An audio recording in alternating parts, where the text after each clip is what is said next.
오늘은 최근 서울시에서 발표한 반려동물 장례 지원 정책에 대해 이야기해 보려고 합니다. 이 정책이 시행되면서 논란이 되고 있는데요. 과연 세금을 반려동물 장례 지원에 사용하는 것이 적절할까요?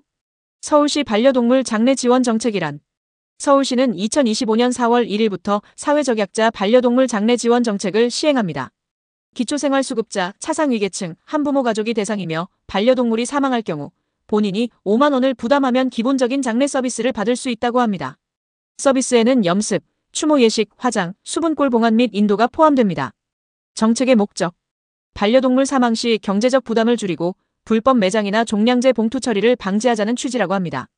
하지만 이 정책이 과연 효과적일까요? 가장 큰 논란은 세금 사용의 정당성입니다. 반려동물은 개인이 키우는 사적인 영역인데 장례 비용을 세금으로 지원하는 것이 맞는지에 대한 논쟁이 있습니다. 반려동물을 키우지 않는 시민들은 왜 내 세금이 반려동물 장례에 쓰이냐라며 불만을 가질 수도 있죠. 기초생활수급자 등 사회적 약자를 지원하는 다른 복지, 예를 들면 의료, 교육, 주거 지원이 먼저 이루어져야 한다는 의견도 있습니다. 또 유기동물 보호소 운영 예산도 부족한 상황에서 반려동물 장례 지원이 우선순위가 맞냐는 비판도 나오고 있죠. 2011년 오세훈 시장이 전면 무상급식 도입에 반대하며 주민투표를 시도했지만 실패했고 결국 시장직에서 사퇴했습니다. 당시에도 복지의 범위와 우선순위가 쟁점이었는데요.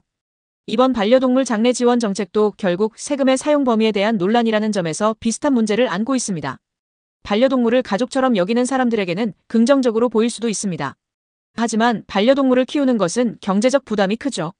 결국 반려동물 복지는 신중해야 한다는 목소리가 커지고 있습니다. 사람을 위한 복지가 우선이라는 주장도 설득력이 있습니다. 여러분은 어떻게 생각하시나요? 서울시의 반려동물 장례 지원 정책, 필요한 복지일까요? 아니면 세금이 쓰일 곳이 따로 있다고 생각하시나요? 여러분의 의견을 댓글로 남겨주세요. 영상이 유익하셨다면 좋아요와 구독도 부탁드립니다. 그럼 다음 영상에서 만나요.